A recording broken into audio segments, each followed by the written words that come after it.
Hi, John Billingsley, Phil Phlox from Star Trek Enterprise, standing in front of the iconic Paramount Studios to announce a wonderful streaming telethon, streaming live, YouTube and Facebook, 6 hours of wonderful, engaging panels with 60-plus Star Trek luminaries from all the shows, including the animated ones, directors, producers, showrunners, behind-the-scenes talent. Bursting at the seams, we will be with folks who have worked here for the last umpteen years. This is an opportunity for us to raise money for the Hollywood Food Coalition. We're an organization that helps people who are down on their luck. We provide a hot, nourishing meal to all comers 7 nights a week. We also share food and resources with multiple not-for-profits all through our city. Almost 100 other not-for-profits doing extraordinary work with their clients. We help provide their meal programs to augment and buttress their services. January 15, drop in, drop out. There'll be fun panels, there'll be giveaways, there'll be antics, there'll be theatrics, there'll be serious conversation.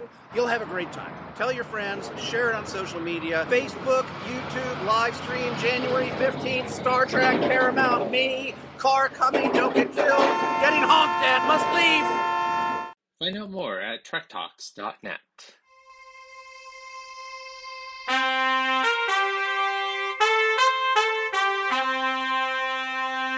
Coconut! I'm Cleveland Booker, son of Quajon. I stand here as what my people would call Malaizi, speaker for the dead. My planet's lost. My family. I feel the final moments every day. I pray none of you ever have to experience that kind of pain. And I want to do whatever it takes to ensure you don't. Communication and diplomacy has been the way of the Federation for centuries. I too value those things in normal times. But these are not normal times. Irreparable harm has already been done. We need to defend ourselves. I recognize using Targa's weapon carries risk, but so does not using it. Don't wait until the people you love are taken from you before you act. You don't want that on your conscience. Trust me. On behalf of all who have been lost, please, end this now.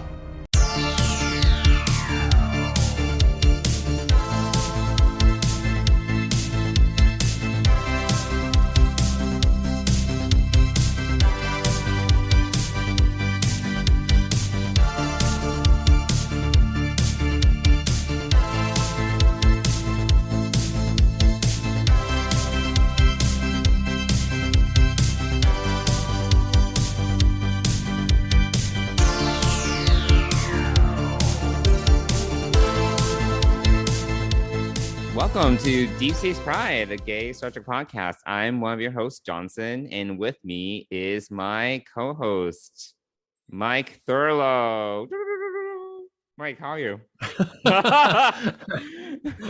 I've never had a drum. It was like a drum entry like that. Fanfare. I don't know. Wow. It was very of the moment. It was very of the moment. Unscripted. Wow, to be ushered into the podcast with fanfare. Wow. I am good. I am good. How are you?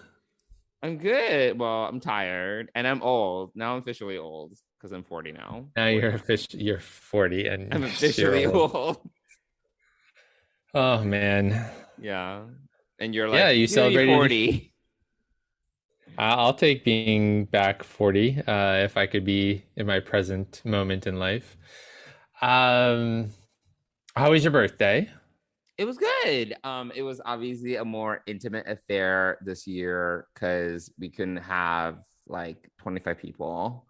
So it was just a few friends and me. But it was nice. It was actually nice. It wasn't overwhelming because usually my birthday is overwhelming. And it's tiring and exhausting. This is actually fun. We actually got to talk, catch up. It was nice. Yeah. That's good.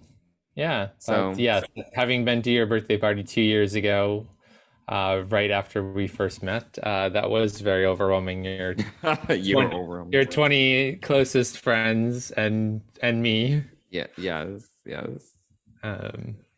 Well, good. That's important. And then you and I and Dennis ushered in the new year just a few days before. Correct. Well, you may or may not have had COVID. It is unclear. It's like results are hazy. The crystal ball is very hazy. Talk about a shocking day. Yeah, shocking moment in recent life. I guess a lot happened over the last 2 weeks, huh? Now that we're catching up. Yeah, exactly. I told you there was a lot to talk about. So I got a positive COVID test.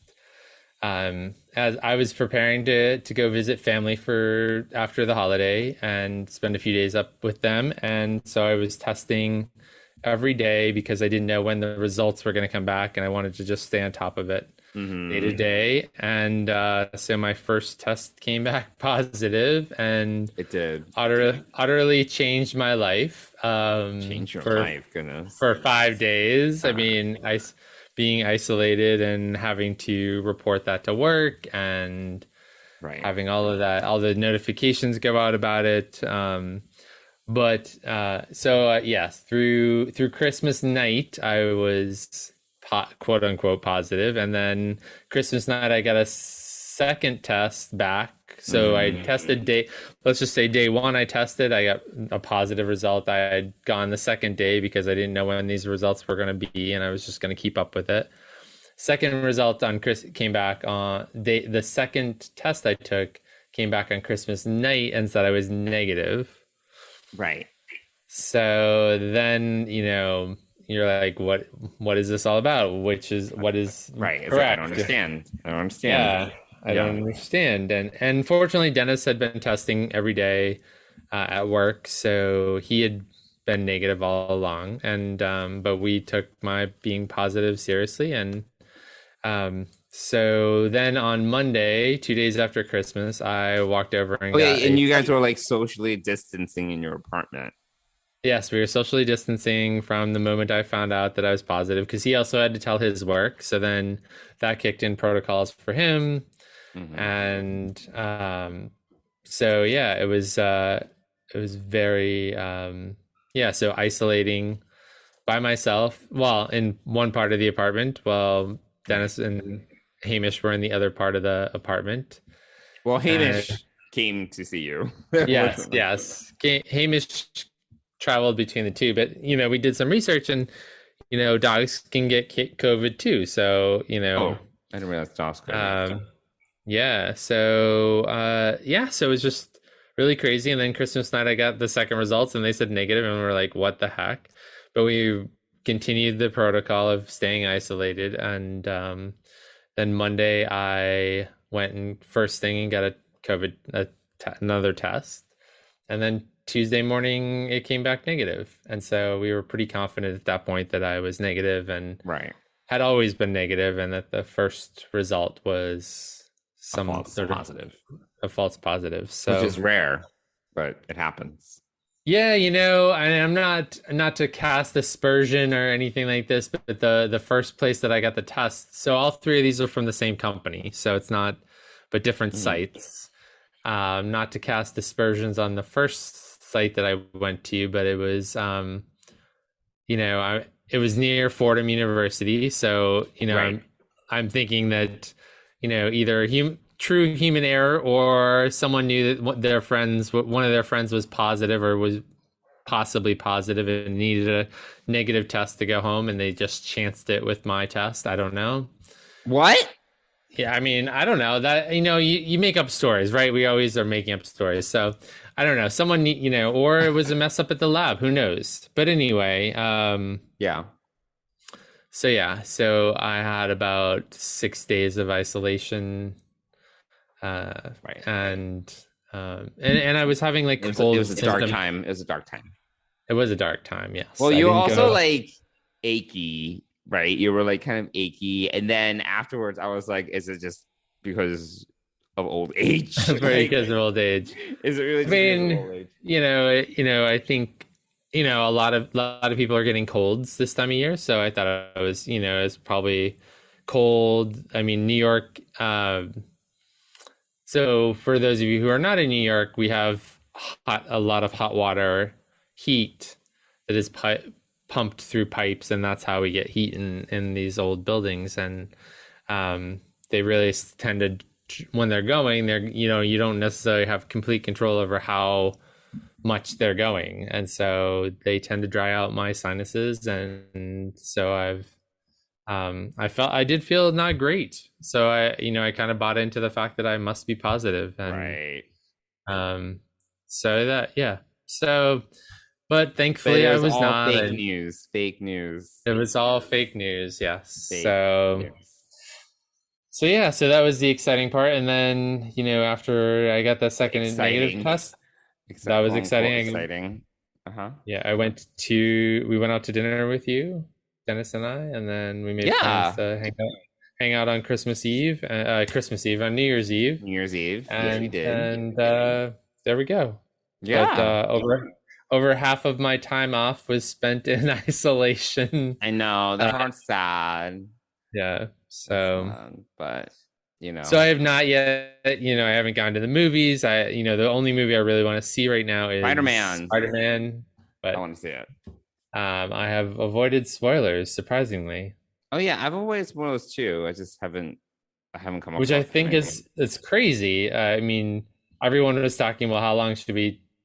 So I've just kind of scrolled anything Spider-Man. I've just kind of scrolled by in my scrolling, or ignored anything, because I really didn't. I don't know too much about the movie, but I guess there's some shocking or spoilery type things that happen. So, well, I will see it one day eventually.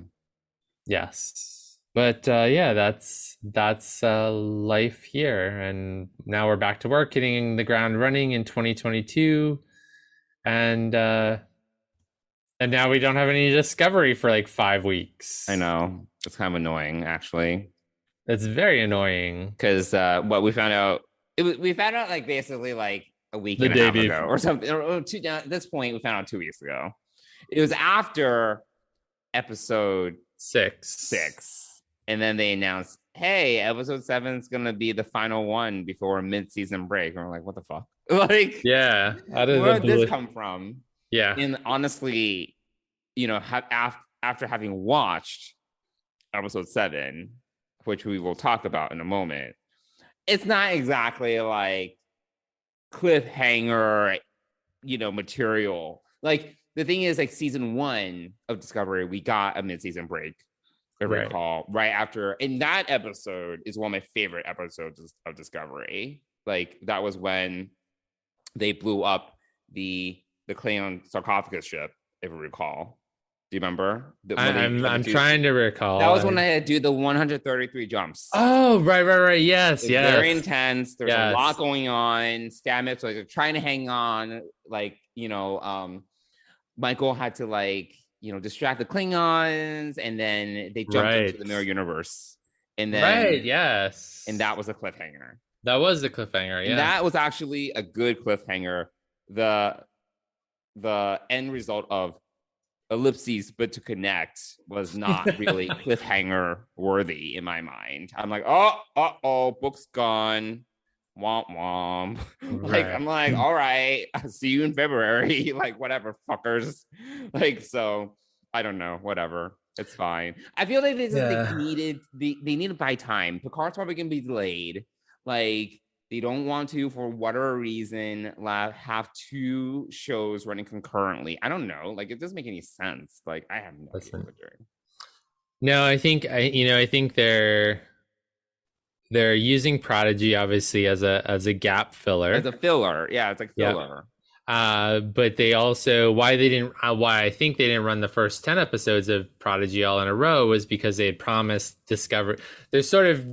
They're doing this November-ish, like late October, November-ish launch of Discovery every year, which I don't know if they'll be able to do it this year. Maybe they won't even have to because of the way that this is all panning out with shows. But they had promised Discovery coming back in 2021, and so I think that's part of the driving force. And then they had Prodigy ready to go. They could fill it in, and now there must be some other delays between Picard and Strange New Worlds, or they're realizing that they can't really get back and start filming season 5. Sorry, not 7. Season 5 of Discovery, and get that out in 2022.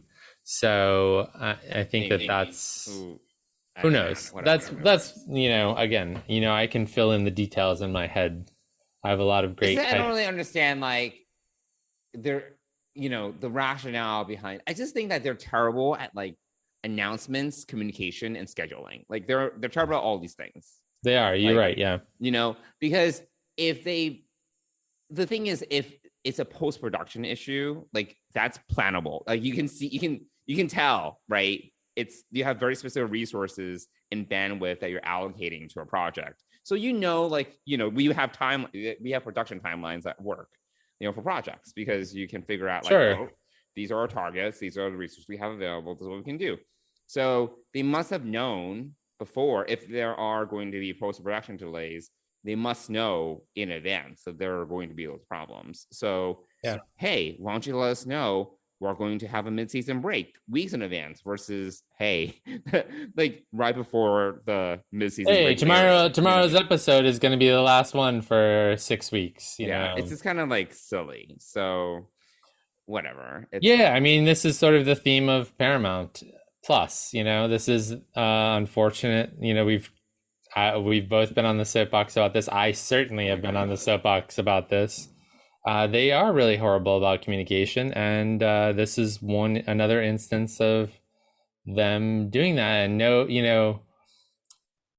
I think what I would really like to see is when these things happen, honestly, the executive producer, I think that these times when these things happen, I think this is a time for when you get Alex Kurtzman on the line, or you do an iPhone interview with him or whatever, but whatever you do, you get the executive producer of all of Star Trek on the line and have him talk to fans and tell them what's going on and just be transparent and honest about it. Right. And I think that would go a long way. And it's something they never do. I'm in nonprofit, and I came up with that idea. Seriously, why can't somebody in the executive branch of Paramount Pictures / whatever, Viacom / it's just ridiculous. It's like they have a bunch of a-holes running that joint. There are. It's an embarrassment. It's embarrassment. It is an embarrassment. It's totally an embarrassment. And obviously our international fans of Star Trek are completely victims of this as well, when they weren't going to launch Discovery Season 4 for months and months and months because they were waiting for the rollout of Paramount Plus internationally. They're dumb. They're just dumb. Whatever. They are dumb. It's fine. They are done. It is what it is. They are run by a bunch of idiots. Yeah, we have Prodigy to watch this week. It's fine. Right, and then I guess yes, we have 2. So we were off last week, and we have 2 episodes of Discovery to talk about today, right. And then probably maybe next week we can talk about Coda with Prodigy, because we'll have a very short Prodigy episode to watch and talk about, and we'll need something else to talk about. Yeah. But speaking of Coda, really quick, I do want to suggest, I've already suggested this to you, but I really want to suggest to our listeners that they should really check out, Coda is very good and enjoyable, but it's complex. But if you want a sort of episodic book to read that you can just jump into and enjoy, and it's mid Deep Space Nine season 5, I want to say. It's after Way of the Warrior. I think it's after Way. Takes place after Way of the Warrior, and it focuses on Jadzia Dax, and Kira's got a big place in it, and then Worf and Bashir. It's really a great book, and it's a standalone book on Deep Space Nine, and really highly recommend it. I really enjoyed it. So it's called Revenant. It just came out in December, and in late December. Well, before Christmas.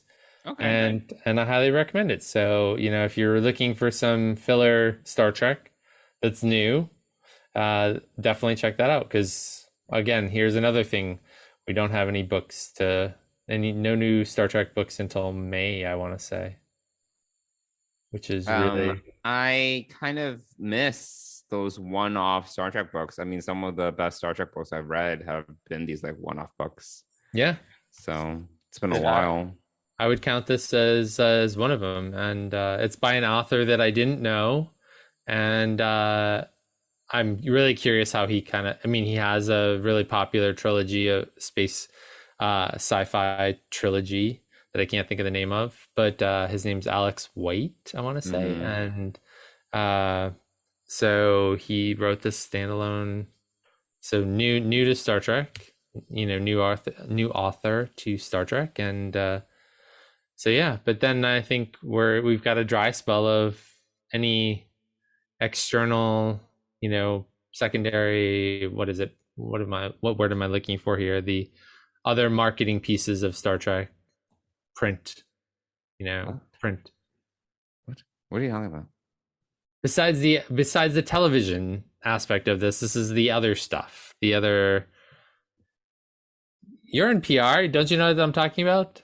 Like, this is the like the extended universe. What are you talking about? Yeah, like sort of the extended universe, like the comics, the books, the magazines, that sort of thing. Like, oh, yes, sure. I don't. All right, well, we'll just move along then. Anyway, I think the next novel is a Picard novel that comes out in May, which will probably get pushed back if Picard got pushed back. So maybe we'll see what happens. Well, I mean, Picard was supposed to come out February? Yeah, I think it was supposed next to start. month. I think it was supposed to start in that February 10th or the following, sometime in late February time slot. Yeah. Yeah, I was like, I was hesitant to say because I was like, wait a minute, February is next month. Because it's not, I haven't heard anything. So I don't think it's going to happen. I would expect at least one more trailer of some sort, but whatever. And then we still have some Strange New Worlds. I don't know when that's coming out. Sometime this year. Hopefully. All right, cool. Well, that's kind of the life / Star Trek news update. So why don't we since we do have 2 episodes to talk about, why don't we get into them? So first we have episode 6 of Discovery season 4, Stormy Weather. How about we play a game? An odd request given the circumstances. Was that a joke? No, but it might help clear your head. You know what I mean. If it wouldn't distract you from your other duties. It won't, but I fail to understand how this can lead to a solution. I don't know either, but I've been playing this game to help me assimilate into my new body. And maybe, if it helps you too, then I'm not just a passenger hanging out in the lounge all day.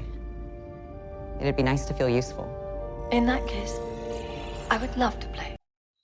Cool. So, Mike, what did you think? So I think we should do what we've done recently, which is kind of like maybe talk about actually there's one overall narrative for Stormy Weather for the most part, as I recall. But we can still talk about it in some sort of chunks. What did you think about Stormy Weather? What were kind of your takeaways and thoughts? Stormy Weather is an interesting one because I don't know. I felt kind of, and I think we sort of talked. We both had the same reaction. Yeah, it felt kind of repetitive. It felt kind of, tropey. Tropey, right? I mean, we were both kind of bored. We both thought it was kind of boring. Yeah, it wasn't. I think how we have to do this. I think there are 2 major things, right? One would probably be the whole they're in basically the void, right? Right. Yes. Which we've done this in the past. They're in some sort of it's like that Voyager episode where they're in the void. Actually, there were a couple of Voyager episodes where they were in a void. whatever, they couldn't get out. Whatever. Yeah. So that's one thing. And the other thing is with Zora. Like it's like they run in parallel paths. Like they are kind of like one and the same. Yes. But why don't we talk about those two disparate items? Great. Yeah, let's do that. Yeah. So why don't we talk about the whole void situation where they're kind of stuck and they're trying to get out? Yeah, I mean, oh gosh, it felt very slow. It felt very, and it felt very tropey. It felt very, I think Voyager is a great example of how we've sort of done these episodes, and these sorts of episodes weren't Voyager's strongest by any stretch of the imagination. I mean, some of them were okay. Like the Voyager Void episode, that was kind of interesting. That was the one where they were kind of stuck in a space and for 2 years, right, or something. No, there was one where they were stuck in. It was like it was a season opener. I think it was season 5 opener, maybe. Okay. Where it was like they were in this void for like 3 months because they were just traverse. It was like I think 500 light years of like empty space or something like that. Okay. And then there was another episode called The Void where they got stuck. It's a region of space where they couldn't get out, and there were ships kind of like pirating each other. Do you remember that? I do. Yep. Yeah. The one where they're like traversing for 3 months and there's like nothing. That was when there was this race of like they were like polluters. They were like the regional aliens that were right, yeah. And then there was another race that was dumping all their radioactive garbage. Right. Yeah. So that was the other episode. But they're all very similar. It's like they're in this region of space. They can't get out, and like, it's all dark. It's like the same. Yeah, I think I equate it more to that 3-month episode where they're in the dark. Okay. And it's just kind of like, I don't know, boring, like, oh, people are going crazy because there's no stars. They're just passing time and didn't know how to pass time. And right. They're like shooting ideas around, and like, I don't know. I thought this was really boring. Like, it was just like nothing was happening. And then like they sent out the dot, right? And then they made it so dramatic. Like, it was just like, oh no, the dot is suffering. I'm like, oh my God. It's like they just need to amp up the drama. I was just like, oh my God, it's a fucking probe. Like, why did they send a probe? Like, why did they send like a semi-sentient robot? Like, whatever. Like, it was just like, oh my God, it's like screaming. I'm like, this is so fucking boring. I was like just bored out of my mind. It was just like, we know they're gonna get out. It's just a matter of time. Like, I don't know. There were some stakes, I guess, like, oh wait. Oh yes. So yeah, there was a crew member that died. That was dramatic. Right, yes. Because the hull was corroding. And then, it's coming back to me. It's been like 3 weeks since I watched this episode. At the end, where they put everyone, they find a way out, but then they put everyone into the transporter buffer, and then Michael is like on fire. Like, remember that? Yes. I was just like, the transporter buffer thing. I was like, okay, I guess. Like, if they need to turn off life support, that's interesting. That's fine. Yep. But I don't know why Michael had to be on the bridge. There's no reason why she had to be on the bridge, which was like very exposed out of like on the ship, like just from a area perspective. She couldn't go more, at least inside, to a more protected area. Yeah, to, right. Like, be on the bridge and like be on fire just for the drama. Like, it was just like so dramatic. Like, this is again my complaint about Discovery sometimes. It's like everything's super dramatic. It's like everything is, amped up. All the feelings are amped up all the time. And it's just like, and Zora is like singing to the captain. I'm like, oh my God. I was like, get me out of here. Get me out of this episode. I don't need to be in this episode, So yes, those are that's like my that is the A plots. You bring a lot of good points up. I think that this felt very fillerish to me. It felt very almost, this is definitely written for COVID times, right? Very limited cast. Or, as far as, you have the bridge where everyone can be. I mean, they're the bridge goes together. Like, Yeah, but look at all those stations. Like, everyone was more than 6 feet apart. Like, no one moved from their the station. Discovery Bridge is massive. I know it. It's so big. I know it is. I know. I'm just saying, like, when you look at it through the eyes of COVID, I just think that it's, this felt very much like a COVID. Like, we didn't, for maybe the new LED screens were down for this episode, or I don't know. Like, it felt like one of those things where, we got to cut the budget this week. It felt one of, like, those days, the days of, Next Gen and whatever, where you had these filler episodes that just, like a bottle show. Yeah, this was definitely a bottle show, and there were fewer effects. I mean, there was still quite a number of effects, I would say. Sure, like, yeah, with like the hull corroding and like the yeah, bridge on fire. I mean, yeah, it's certainly a filler or bottle episode for the 22nd century, or whatever it is, 32nd century. 32nd century. Yeah, it just felt very like, you knew that they were gonna figure it out. You're like, okay, we've been here before. They're lost in the, it just, the whole thing about not knowing which direction to go. I was like, oh man, not this. It just felt very, repetitive. Like, someone was at home watching Voyager and said, "Oh, you know what? Let's just do night, but on the Discovery and tie it in." Night's the other. I looked it up while you were talking. Okay. Let's just do that in Discovery. On Discovery in the middle of the anomaly, and not really have to do too much other than create internal drama and then have a computer that is, as a side story, a computer that, because we needed Gray to do something. So, so we have the computer side story. So, it's just, it feels very filler-esque, very like, oh gosh, isn't this in the manual? Please tell me that this is in the Starfleet manual somewhere where they teach you how to get out of a void. Because I know at this point, this should be, and Mary Wiseman is back teaching at the academy, and she's, please tell me that she's teaching them about how to get out of a void, because goodness, so that's, it was very boring, very bottle show. You knew they were going to get out of it. There were fake stakes, right? There, yes.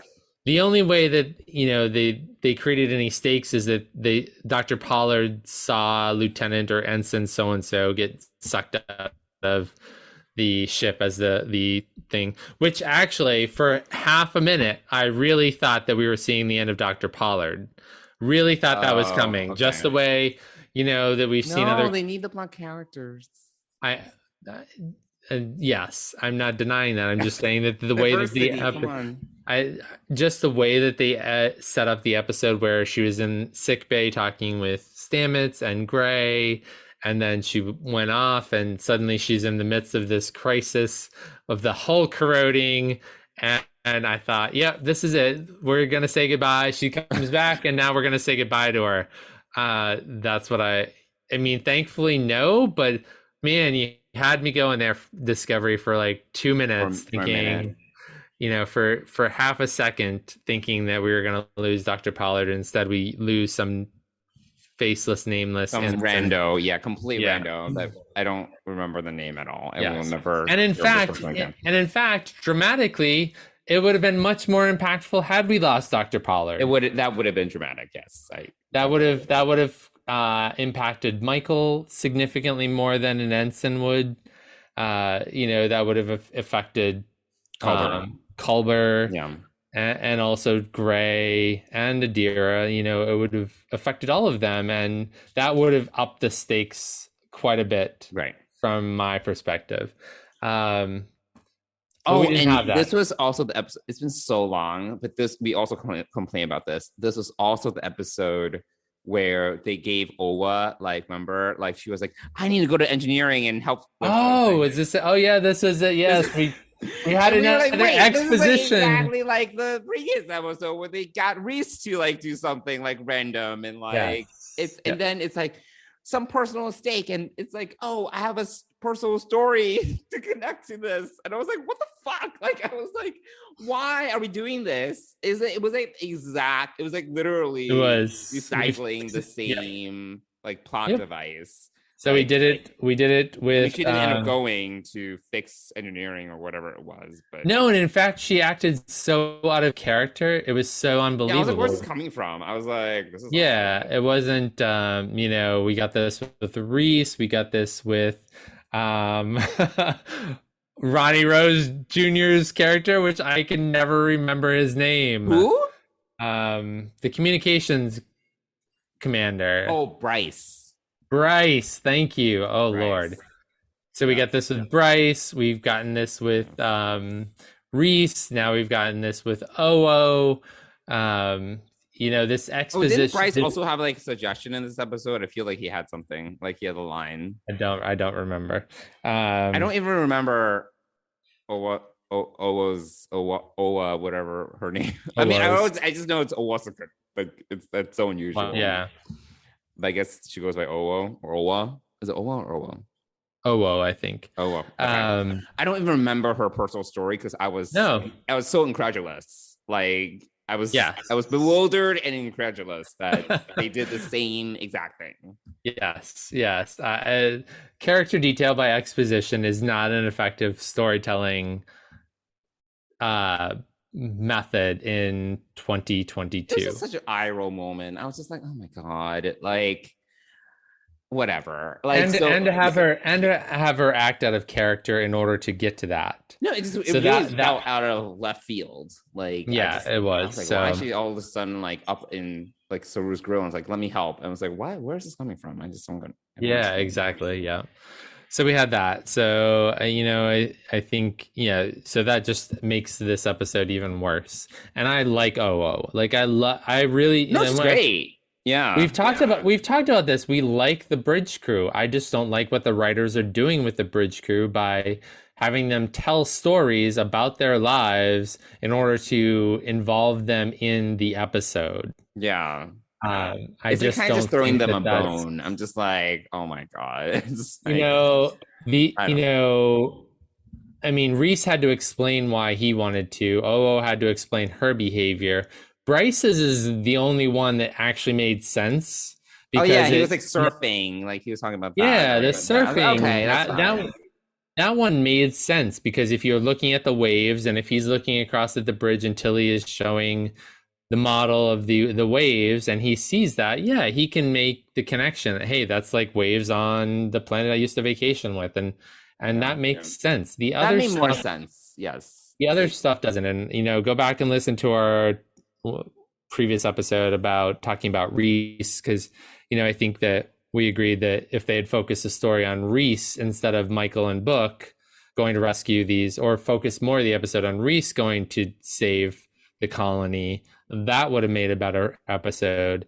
This is just this is the worst offender of this new exposition, character detail exposition thing that they're doing with these characters. This is by far the worst and the most out of place. And to have her like challenge Saru out of the blue and like, no, I'm sorry, it's just not that. And I think we talked a little bit about this. That's writing. That's the writer or writers. I thought, so I thought this episode as a whole was really, really not as well written as it could have been. And, or even if we needed this episode at all, I don't know. No, I was just looking, I was distracted because the only interesting thing about this episode that I noticed, which was different, so first I was like, who directed this? Jonathan Frakes directed this episode. Right. And there was one moment, I don't know if you recall, but it struck me because it's so different and we've never seen it in Discovery before. where you have different British crews kind of interacting, they're talking, and you see it's almost like comic strippy. Do you remember that? It almost like was like a comic strip kind of like intercuts, like where it felt very it felt like very like kind of like Marvel-y, like Marvel. Yeah, I was just gonna say the way you were describing that is how Marvel does it in some of their movies, right? Yeah. That was interesting. I thought it was a little different, and I noticed that Jonathan Frakes directed it. I was like, oh, he's trying something different. Yeah. With like transition scenes and stuff like that. That was the only thing that was a little bit like interesting and unusual. Yeah. But it only lasted for one scene, so whatever. Oh, okay. So yeah, I mean, this episode really, Stormy Weather really came down to the writer. This is just, I'm sorry, it's just not well written in my opinion. I'm just not a fan of how they did this. And then do you want to talk a little bit about the quote unquote B plot of Zora? Oh my God. Yeah. This whole Zora plot, which is like snorbest. Like and the problem now I think is that I don't think they know what to do with Gray as a character. Now that he has a body, I feel that they're trying to like find stuff for him to do, because he's not a member of Starfleet. He wants to go to Trill and be like whatever, like a guardian, right? Because this whole time he's been an accessory to Gray. To Adira. To Adira. To Adira. Messing up the names. So yes, so they don't know what to do with Gray. He's been an accessory to Adira. And now that he's in his own body, it's like, all right, now what to do with him? And they just give him this like Zora whatever to deal with, and I'm like, okay. And it was like just so boring. It's like, oh my God, like he's playing chess with Zora. I'm like, oh my God, like it was just like, well, this really has for me vibes of the M5 computer that took over the original Enterprise from the original series. I can't remember the episode's name, but anyone who knows the original series and remembers M5, the computer, they turn over to an AI. Essentially, they turn the Enterprise over to an AI, and it destroys 3 other Constitution class starships. Or two, and then they have to fight to disconnect the computer. So this also felt very like tropey, like reusing Star Trek episodes and things like that. So we've got this Night Discovery version of Night plus this M5 computer episode within one episode. And I'm just like, I mean, I get it that, I don't know. I think I'm really just disappointed in the originality that this is clearly written by someone who knows Star Trek well, and that's great. But why do we have to bring up the same stories? Like, there's so many good other types of stories to tell. Why can't we do this? Yeah. And so that's also where I find fault. And yes, the difference is that Gray finds a way to calm her with this Trill game. And, Zora is now having emotions and anxiety, which we've seen little bits of. And this is where it sort of comes to a much bigger head. And then, can Michael put her faith in Zora to get the ship out of this void while she finally has to go into stasis, into the transporter buffer, as the ship is like falling apart around her. What are you talking about? No, Michael doesn't go into the transporter buffer. Yes, she does. Towards the end of the episode, she has to. No, she's like on fire, and then she passes out. Like no. Yes. She goes into the transporter buffer at the end. Michael? Yes. No, I don't think so. And yes. No. She pull it up while I'm talking. Okay, I will. I am dead serious. Maybe I was so distracted by how terrible this episode was. She eventually turns the control of the ship over to Zora, and Zora gets the ship out of the void because Michael is dying or Michael is seriously injured, and she goes into the transporter buffer as well. And so it's Zora who so temperature rise, and Burnham asks Zora to bring the crew out of the pattern buffers when it's safe. With 4 minutes left, Zora offers a distraction from the heat by playing a song, and then Burnham just wakes up in the next scene. Yes, because she goes into the transporter buffer. No, she doesn't. She just passes out. All right, rewatch the episode. No, she doesn't. She does not pass out. She is already injured, and she gets put into the transporter buffer. Like Zora puts her in the transporter buffer, or yes. She does it herself, or somewhat, whoever. She ends up in the transporter buffer as well. With there's no way she's going to survive the last 4 minutes, and she has to go into the transporter buffer. No, I think she's going to die. Zora singing her the song. Nope. Absolutely not. She goes into the transporter buffer. Okay. Rewatch that. No, I am 100. Okay. I am. Yeah. Okay. You are buying me dinner this time around. Dinner? Wait. Let's do a drink. No. The last time the stakes were high, and I lost right away because you set it up. That's fine. But this is. It's been 3 weeks since I've seen this episode, so I'm not sure. I'm on very solid ground here, but no, I don't. Sure. But anyway, yeah, so that's how, and then she comes out of the rest. Then Zora brings the ship through, all right, and brings everyone out of it right after we finish recording. I'm sure you will, and you will text me and say you are right. I'm buying you dinner. Okay, that's fine. I don't mind buying you dinner. That's fine. I mean, so that's sort of the end of that episode, I believe. Yes, that's really the resolution is that Zora gets them out of the void.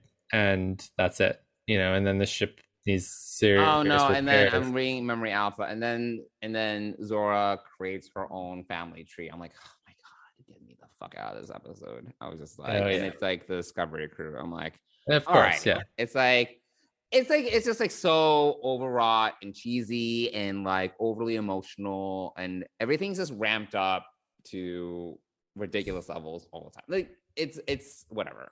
This episode's terrible. I hated it. I didn't think it had.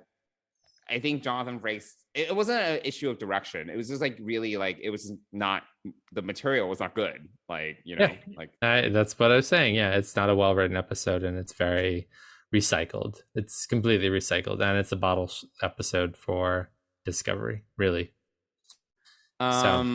Cool. All right. So I think we move on to. I think we've killed that episode. Shall we go on to the? Shall we go on to the quote unquote mid-season finale? Mid-season finale. Yes, the quote unquote suddenly mid-season finale. All right. Ellipses, but to connect. Zora? Yes, Commander.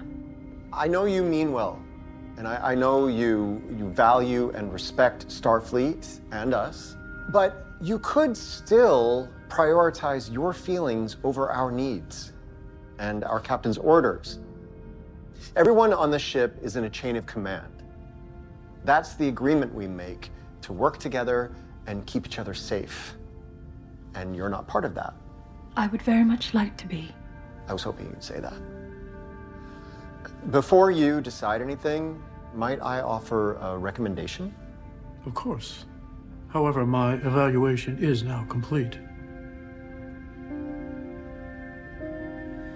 It's my official determination that Zora is indeed a new life form. It feels marvelous. What does? Being seen.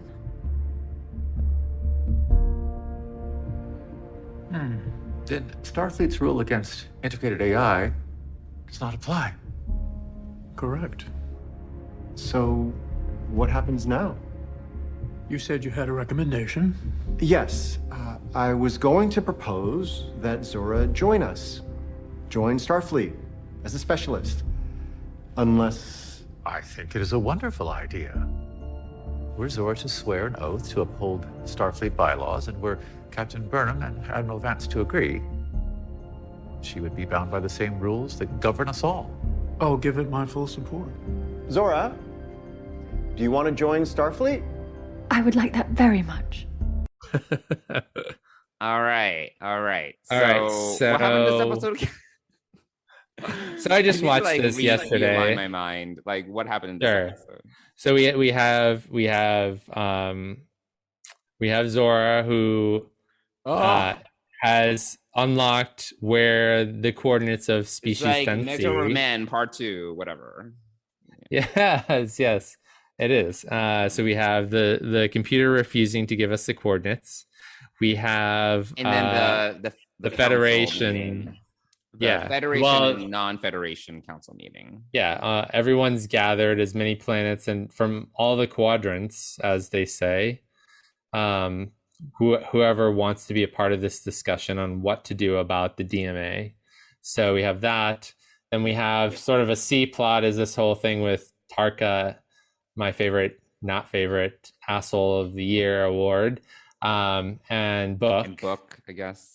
Yeah, so we have their little shindig. So that's sort of a C plot that obviously, as we know how it ends, or how the episode ends, becomes... And if you've seen the preview for the rest of the season or the next episode, I don't even know what it is. I think it's for the second half of the season. There's a 30-second trailer for the second half of the season already. You'll see that this is, we've got to stop them. Right. Then I'm not. So we have Zora, we have the Federation Council, or everyone discussing what to do about the DMA, and then we have Book and Tarka. So which one do you want to? Well, what are your overall thoughts? Let's do it this way. So I started the last episode on Ellipses, but to connect. What were your overall thoughts on it? And then we'll start talking about the eight plots. I thought But to Connect was better than Night Part 2 / Stormy Weather. I forgot the names, that's why I said Night. It was better, but I was still bored. Like I didn't find this episode particularly compelling either. There was a lot of talking, and going in circles. Okay, so one of my main issues with this season is that I feel that the DMA, I don't think I was gonna say we feel the gravity of the DMA. Oh, I get it. We're told the gravity of a DMA. Obviously, it just destroys Quajon in episode 1, and it destroys the colony in episode 4 or whatever. I don't remember, but I feel that the threat of the DMA it's not existential enough. It needs to be more. I feel we're told that it's existential, but we haven't really seen it do a lot of damage, other than, yes, it destroyed a whole planet. It destroyed one planet, but it hasn't done much more beyond that. And the destruction of the colony, they were able to evacuate basically everyone except for one person. It's not the best, but they're making it sound like much more than it is. I feel for example, this is not a best of both worlds situation where we see the Borg literally just, even the Borg destruction scale, they don't destroy entire planets. We didn't really even see that in Best of Both Worlds. We just see them destroy a colony on whatever, I don't remember the planet. Shoot. And Best of Worlds Part 2, they destroy a fleet, but that is many levels below destroying a whole planet. But for some reason, the Borg just felt like such an existential threat compared to this DMA thing, where they're really making a big deal out of it, obviously. But I'm just not feeling it. I don't know how you feel about it. I'm just not feeling it.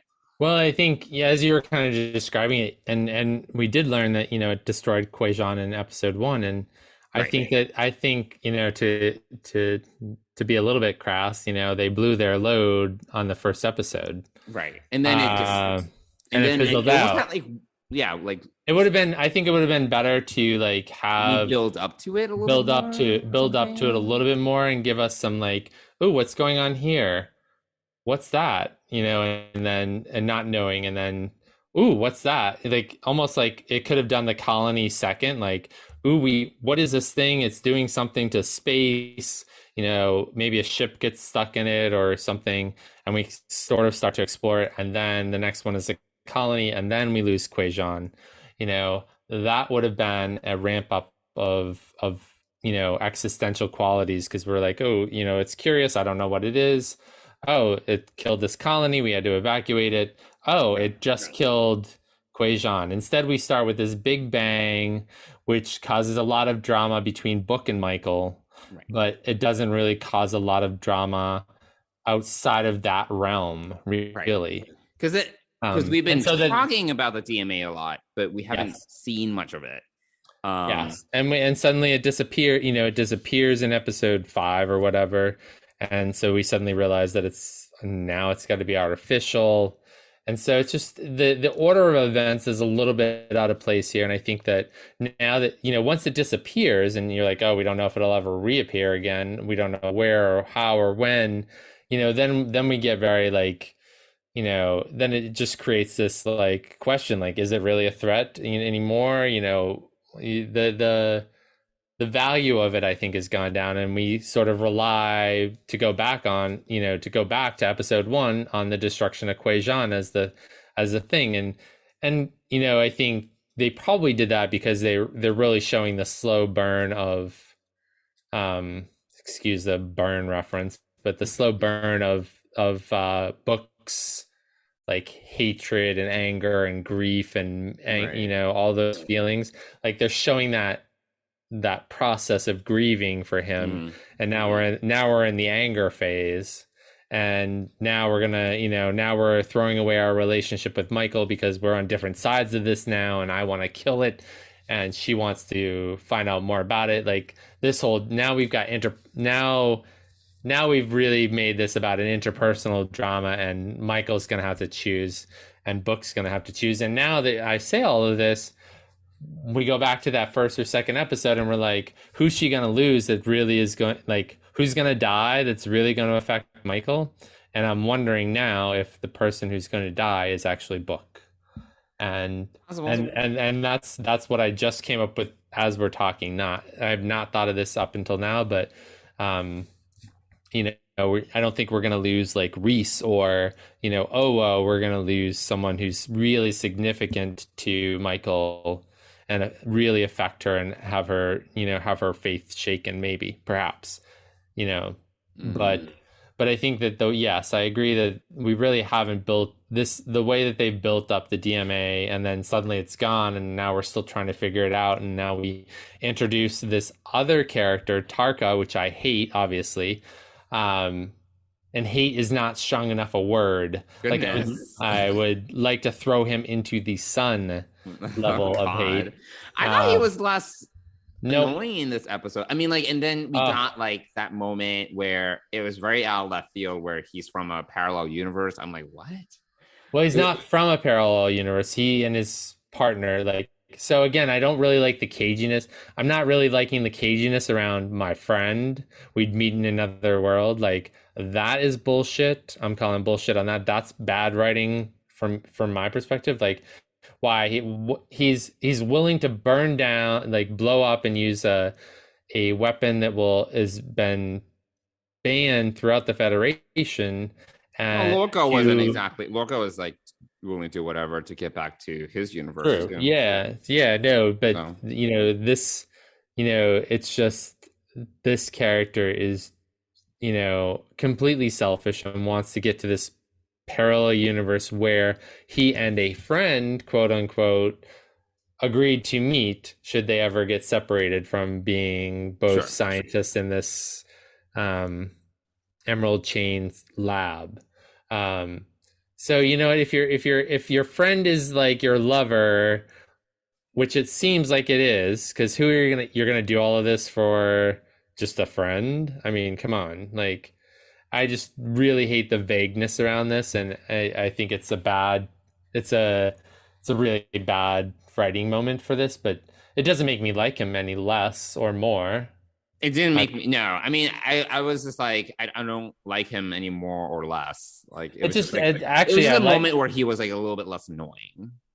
Yeah, but I think I did enjoy Book calling him out on his shit, and I thought that was really good. But then, Book, in that process of him calling him out on it, Book sort of bonds with him in a way that makes them like partners in this. Like, I can give you what you want, you can give me what I want, which is vengeance. You can get your power core so you can go wherever you want. And I think that it's just, I don't know, I'm not really liking this dynamic at all. I mean, but and the fact of the matter is, like, everything that Michael says in this episode, everything she speaks to is true. It's true about the Federation. It's true, about all of this. And to vote and to have everybody vote on it, which seems crazy. I don't think it was just the 60 worlds of the Federation that voted. I think everybody got a vote. Well, obviously Earth didn't. Yeah, I didn't really understand how the voting worked, because I was like, why does Michael get a vote? Like, yeah, it's just like, who, yeah, who's voting? I didn't quite understand. Yeah, so, but I think that, I think that there was a lot of artificial drama created throughout this first half of the season that, I mean, that's a show sometimes. No, yeah, absolutely. Honest. No, it's definitely endemic of the show, but I think it would have been much more interesting to build up the deadliness of the deadliness of this DMA, and then find a species behind it, and then have to switch gears and go and be explorers again and meet this new species or whatever it is and go that route, which is much more Star Trek. Instead, we're doing a lot of work with death and grief, and which is also Star Trek to some extent. But yeah, it's just like with a serialized show, it gets drawn out, right? Like, exactly. Yeah. So, I mean, like, it's funny because the book processing it's gonna be the whole season. I think it's basically gonna keep on going. Meanwhile. Some other things like Tilly's was relatively fast. Like, it was like pretty much wrapped up in like 3 episodes. And then Culber, I don't know if we're going to revisit that, like some of his struggles. Like, I'm not sure. Right. It seems to have dissipated somewhat. Right. But we do also in this episode get the idea that we are losing Gray. Adira is taking Gray back to Trill and going away, so I was kind of like, all right, whatever.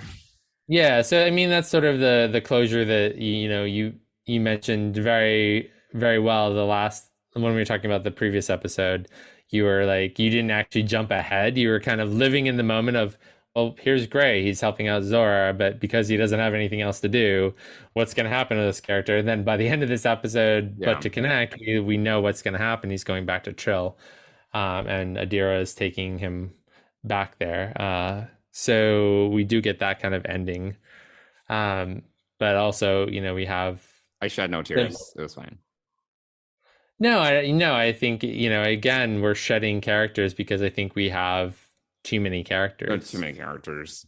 Which is, again, would have been good if, I not that I don't like Dr. Pollard, but I think that would have amped up things a little bit differently. That would have caused some, like, collateral damage and some grief in ways that would have been interesting to experience. Like, sure, I think Gray and Culber experiencing grief of the loss of Dr. Pollard would have been a good contrast to the way that Book is experiencing grief all season long, like up and down, angry and sad and angry and wants to help and then wants to destroy and kill and now will throw everything away to get vengeance because he thinks he's right and the person who he's spent the last 2 years with and is in love with is wrong, and makes the decision to throw all of that away for this evil man. So I think that yes, 10 species 10C is the new big baddie of whatever this may be. But we've now got a very human or a Ryzian evil person who is also becoming a baddie. Well, look, along. so you were saying that Book wants vengeance. I do think he does, but at the same time, the argument that he makes to the council, I thought that his rationale was actually quite compelling. And at the end of the day, I don't actually think that either of them are wrong or right.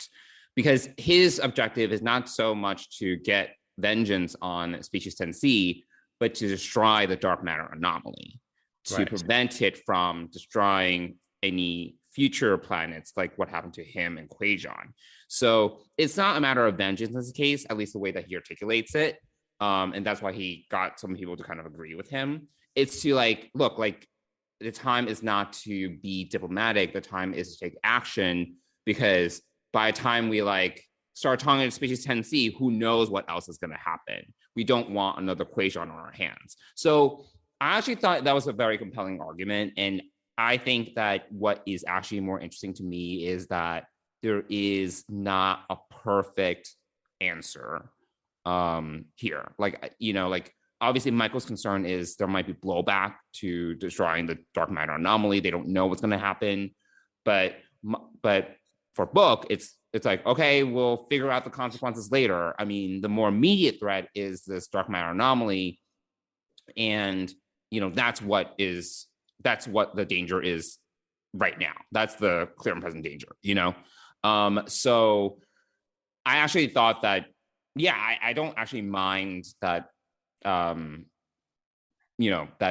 Book and Tarka are going off to destroy this anomaly, because it's not vengeance. It's they, at least in Book's mind, in the way that he argues it, it's to prevent further tragedy, right? I mean, yes, I see that. I think that that's sort of a falsehood on his part. I think that I think it's more vengeance than what it's going to do to other people. I think he's. I think it'd be a little bit of both. Oh yeah. I'm not saying. I'm not saying. Yeah, I just feel because I think that we've seen, because what happened on the colony, he didn't want to leave anyone behind, right? And it pained him to have to even leave that one. I don't remember his name, the one criminal behind. I do think that he now has this. It's not exactly the same as Michael's savior complex, but he doesn't want anyone else to suffer. He doesn't want anyone else to have to die because of this anomaly, right? So I do think there is an aspect to where he wants to save people. I do think he is angry. I agree with you.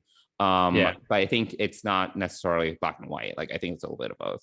No, yeah, I'm not. Yeah, this is definitely no. I think this is a really good debate, because I don't think it's black and white. I definitely think there's a lot of gray here, but I think that I think Book is falling into the trap, or he's called Michael out on being a savior before. Mm-hmm. And I think that in this case, he's sort of adopting that tactic. Now he's sort of seeing the value for himself and how he can be the savior of this, and also get vengeance at the same time. He's angry. He wants them to pay. He doesn't care.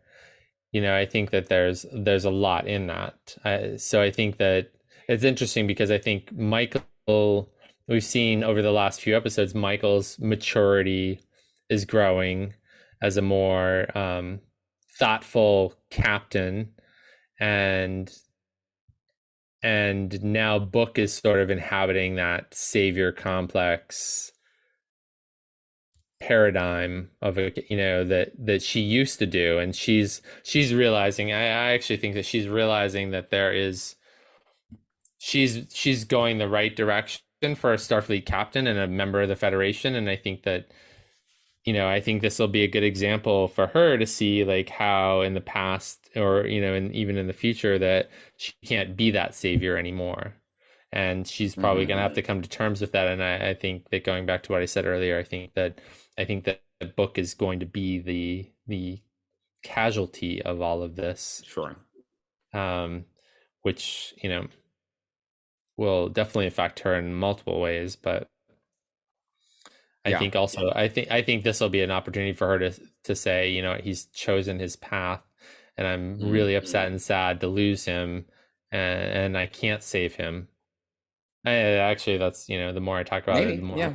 yeah, I feel that this is, if I were the writer of this series or a, producer on this is the direction I would see us going. But we've been wrong before, and Sure. there are clearly some not so great writers on the staff, not, or, there are some clearly, not that they're not great writers, but that they've written some less than stellar episodes. So, Sure. Yes. So do we want to talk about the whole Zora B plot, I guess? Yeah, I think that's, we've sort of done A and C, so let's go back to the B plot, which is, which I have to say, rewatching it yesterday, my favorite part of all this is the progression that Stamets goes through in this. Yeah, that was my favorite part too. And his fears about control are totally justified, like, because that was a problem. That was a major issue in season 2. So I'm glad that they, I'm glad that they referenced that, and it makes sense. Like, like we've definitely seen AI go off the rails on Star Trek before, so this is not, right. We literally talked about that, the first half of this podcast episode. So I think that his arguments, especially towards the beginning, totally make sense. But I think obviously Zora kind of wins him over, right? Like with her, like her personality, but then also like the realization of like, oh, she wants to join Starfleet. Like there were like a couple cute things like that I thought were interesting, that I kind of liked. There was just like a lot of talking, it was fine. It was fine. Well, it was a lot of really valuable discussion, though. I think, talking about the sentience of life and choices people have to live their life, and how one person shouldn't control another person's existence or life. So I think that there's a lot of great Star Trek themes in this discussion. But I think what's really stellar is Stamets's growth through this, and the way that he talks himself through that, but also that the crew support him in this journey. And also I have to say, like, I really enjoyed that this is this is sort of a model of transparent communication. They're having the discussion out in the open, which is totally contrary to how he comes in and starts. He wants to kind of hush and, which is that's true, which is totally understandable. But I think that this is a great example of how transparent communication with someone can help you understand them and understand yourself and one another. And that this is just a really great model for growth and exploration. So I think that that's really, really great on the part of this episode is this whole, and as much as I did really like how they melded Burnham's speech and Stamets' speech towards the end of the episode. I thought that was really, didn't like that, actually. I didn't think you would, but it didn't connect for me as well. Like, I could see why you liked it, but I didn't think that it was as successful, personally. Yeah, I mean, yeah, I think it needed to be that way, though, because we had already kind of heard Burnham's perspective on it. And so it's sort of, I think it would have been repetitive just to hear Burnham speak up. But she needed to speak up. That was part of the deal with the president. Someone needed to speak up and take that side, and no one was, and she had to. But it wasn't anything that she hadn't said before, really. Right. So, interspersing that with, Stamets coming to understand, connectedness and trust and all of that he had to go through in order to get to a place where they could come up with a solution for Zora. And then in the end, you learn that David Cronenberg, I can't think of his character's name. He's just going to be David Cronenberg. Kovich. Yeah. Kovich was actually really analyzing Stamets, Right. not So that Zora, was as so much. interesting. That was a really interesting twist on this. But I also think that, and then, obviously it's a nice tie-in. I know that this is a little bit tropey to some extent, but the Gray brings up the whole idea of, they get to decide what their body, Zora will get to decide what kind of receptacle she's going to end up in if that is how that storyline progresses. But so that's a nice touch. I think that Well, wasn't Zora like, this is my body or something? Yeah, she was like, Discovery is my body, so I'm interested to see where it goes. I just hope it doesn't become this. I hope that this B plot really should become more of a C plot now that we've got an emotional computer, and now she's sort of relegating herself to the chain of command somehow. I hope that we can kind of move on from that and kind of. I'm ready to move on. I don't need us to belabor. Yeah, I think these AI discussions can get really long in the tooth and kind of repetitive and boring. So I'm hoping that we'll get something different going forward. But I'm sure we'll revisit it. No, I'm sure we will too. Sure. Yeah, absolutely. I mean, knowing the writers, I don't think we're gonna let that go just yet. Well, and that we still have, even though it's sort of slightly out of sync with where things are at. I mean, we do sort of have this short treks thing to tie into. So, I don't know if they're going to be able to weave that in or not. But at any rate, there's that piece of it too. But I'm interested to see what happens. I'm really proud of Stamets. I thought that was a really strong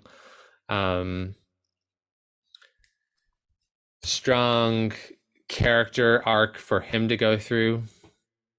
Sure. I thought it was really well played also. So, and I also really enjoyed how Saru was sort of more in the background of this piece of it. Right.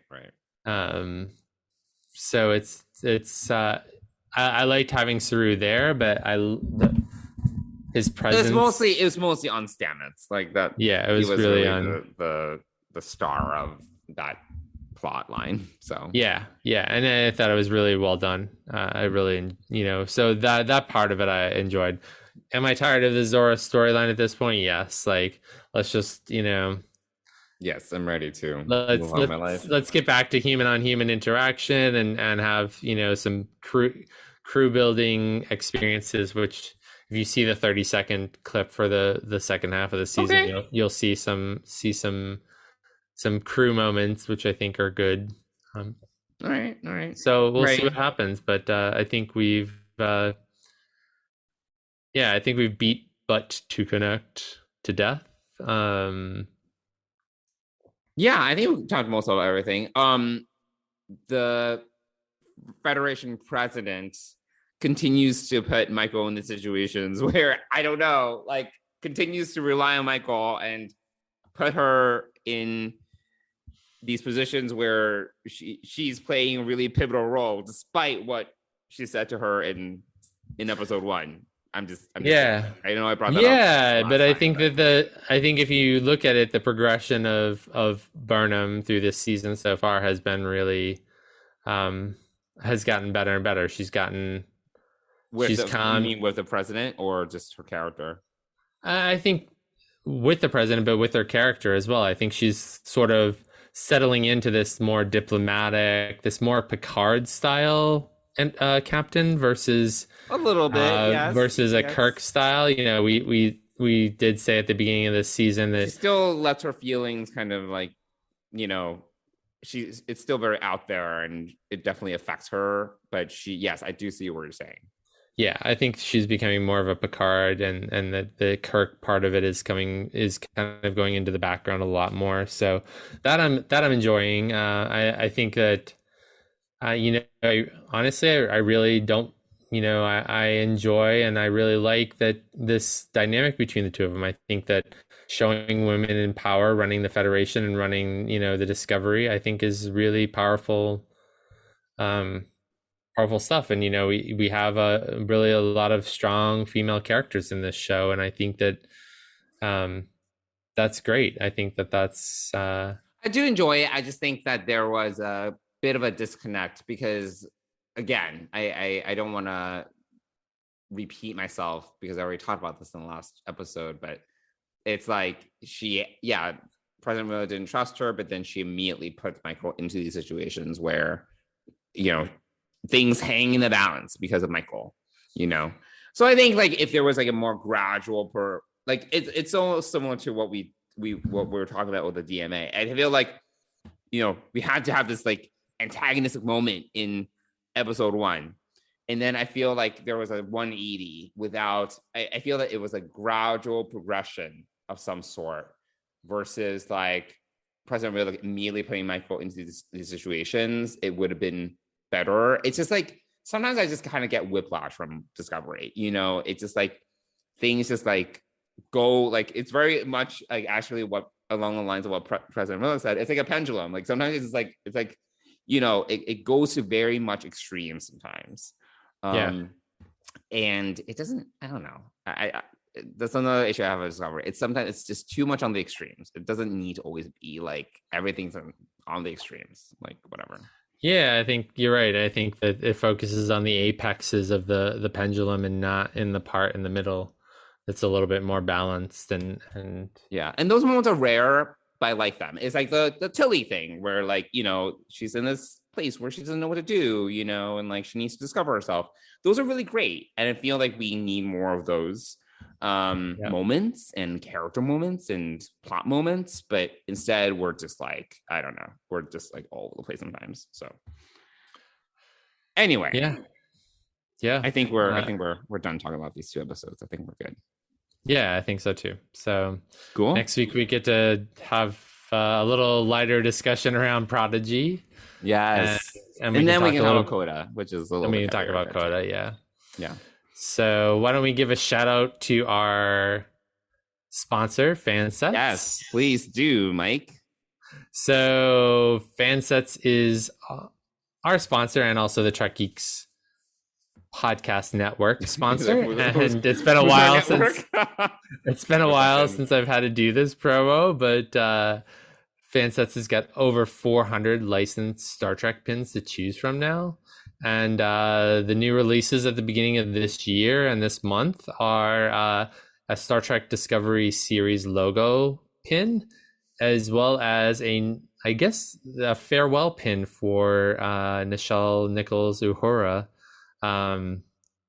They're calling it a micro crew pin, but I don't know that doesn't really jive with their other. What's that? It's a farewell pin, is it? Yeah, it's a farewell, Nichelle Nichols farewell pin. But it's more like she's it's dead? not. No, she's not dead. No. She did just at the beginning of December. She did her final convention appearance at the LA Comic-Con convention.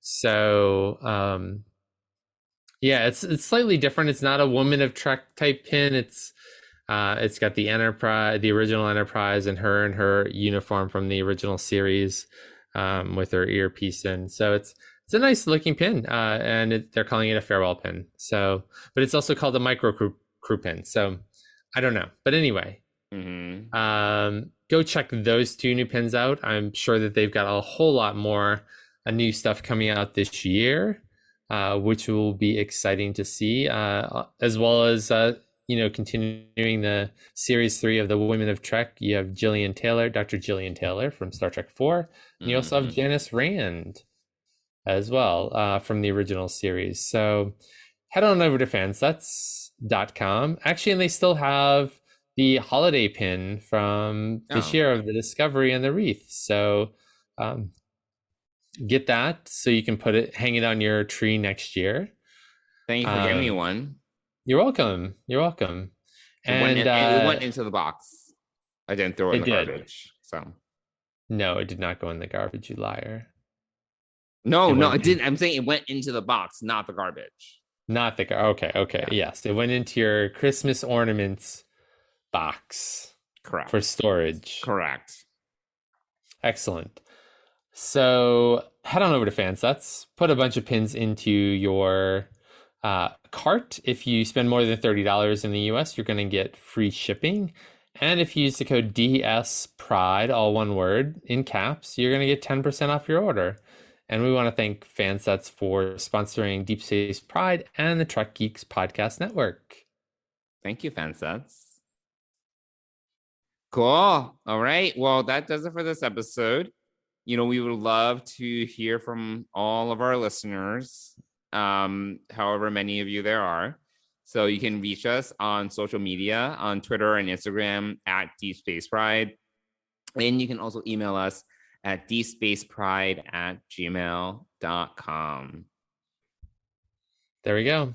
Cool. We're back. Our first episode of 2022 is in the can. Yes, 2022. Yeah. Will we have 52 weeks of Star Trek this year? TBD. That's what it looks like. So we will see. Yeah. Cool. All right. Thanks, everyone. Talk to you guys all soon. Yeah, thanks for listening and have a great week. Bye. And happy New Year. Happy 2022. Oh, yes. Happy 2022. We'll see you next week. Bye.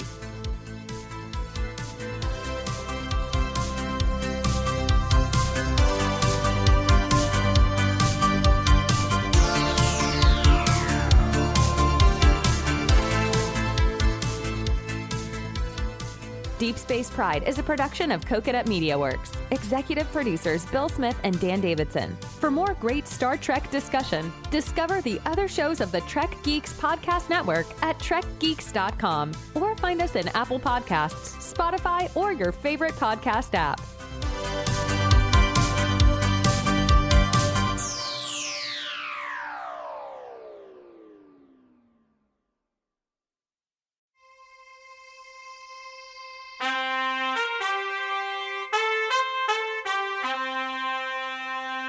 Coconut.